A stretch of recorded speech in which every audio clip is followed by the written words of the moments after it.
VST news channel ప్రేక్షకులకు నమస్కారం. నేను మీ నాగిని. తిరుమల శ్రీ వెంకటేశ్వర స్వామి వార్షిక బ్రహ్మోత్సవాల్లో అత్యంత ముఖ్యమైన ఘట్టం గరుడ సేవ.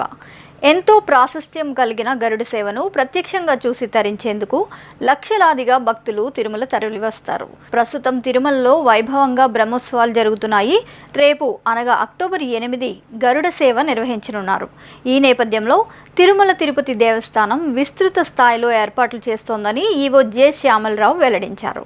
గరుడ సేవను వీక్షించేందుకు దాదాపు 3.5 లక్షల మంది భక్తులు వస్తారని అంచనా వేస్తున్నట్లు తెలిపారు. గరుడ సేవకు వచ్చే భక్తుల కోసం ఆర్టీసీ 400కి పైగా బస్సులు అందుబాటులోకి తీసుకొస్తోందని, 3000 ట్రిప్పులు నడిపేందుకు ఏర్పాట్లు చేసిందని వివరించారు. భక్తుల సౌకర్యార్థం తిరుమలలోని ముఖ్య కూడళ్లలో అన్నప్రసాదం అందుబాటులో ఉంటుందని పేర్కొన్నారు. భద్రతకు సంబంధించి పకడ్బందీ ఏర్పాట్లు చేశామని ఈవో తెలిపారు. భద్రతా ఏర్పాట్ల కోసం 1200 మంది విజిలెన్స్ సిబ్బంది, 3800 మంది పోలీసులు పనిచేస్తున్నారని తెలిపారు. కేవలం గరుడ సేవ వద్ద 1500 మంది పోలీసుల సిబ్బంది బందోబస్తు నిర్వహిస్తారని వివరించారు.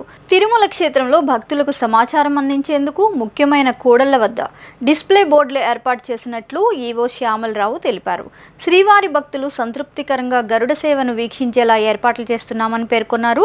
తిరుమాడ వీధుల్లో భక్తులకు ఇబ్బంది కలగకుండా ఏర్పాట్లు చేశామని, వేల మంది భక్తులు స్వామివారిని దర్శించుకునేలా క్యూ లైన్లు ఏర్పాటు చేశామని వెల్లడించారు.